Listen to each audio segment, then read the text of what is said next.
Good morning all, and welcome to my new old revamped channel.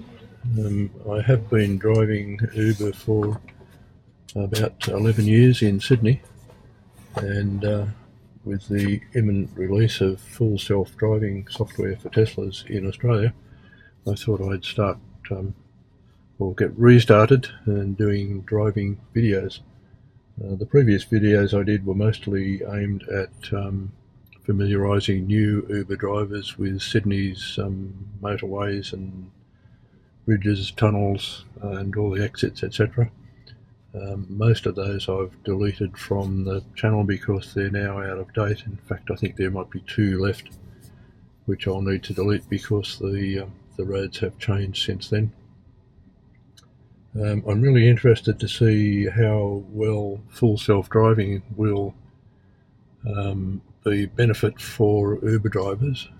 I think it will take a lot of the sort of mundane work of the driving off and allow the drivers to concentrate a bit more on the high level stuff. At least I hope that's the case.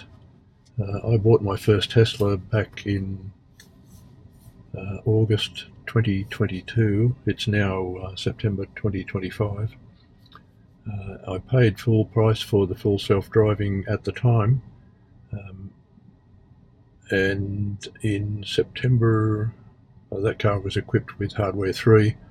In September 2024, I bought a hardware 4 equipped Tesla Model Y rear-wheel drive because Tesla had a thing on there where you could, if you bought and took delivery of a car before the end of September, they would transfer the full self-driving license without cost.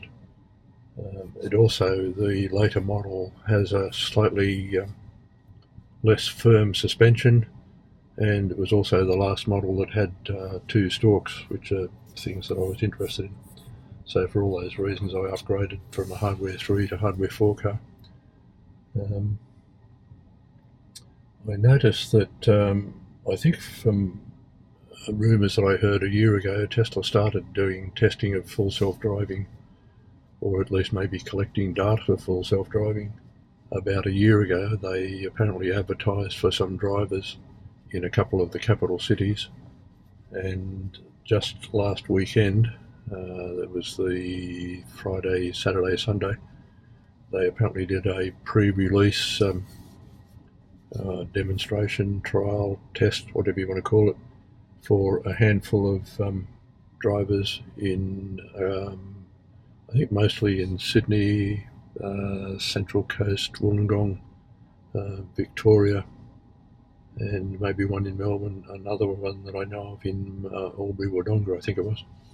Anyway, there was there's a couple of motoring journalists and a couple of Tesla enthusiast YouTubers, and they were testing it, and it all looked pretty good. It's a bit limited in some of its features, I think probably for safety reasons, because this is the first right-hand drive market that full self-driving will be released in.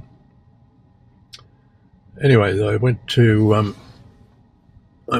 the other night I pulled out my old GoPro cameras and was intending to use those, but in the meantime, the couple of years that they've been stored away, the batteries started corroding and leaking and sort of ruined everything that was in the box, so I had to put those into the e-waste bin. So I went out and bought after a bit of reading online and watching videos, I decided that the DJI Osmo 5 Pro camera was probably the best option at the moment. It seems to be a bit more heat tolerant than the GoPros, so that's the one I'm running at the moment. I've just got the one camera, and I'm about to start. This is Saturday morning in Sydney. I'm just about to go online with Uber, and we'll see what sort of jobs we get. If it's a typical Saturday, it will be quite busy during the day. If I work a full day, I might get somewhere between 15 and 20 trips, depending on how long they are. And the thing that I'm looking forward to when full self-driving is eventually released is being able to get the car to head towards those 30 or 40 destinations, and they'll be relatively random. They won't be destinations or routes of my choosing. Uber will allocate me drives, and the passengers will be selecting their own pickup and destination locations. So they're obviously not entirely random, but for me, they're sort of pseudo-random. But it'll be interesting to see how eventually. It'll be interesting to see how full self-driving handles all the random little streets and back lanes and things in Sydney.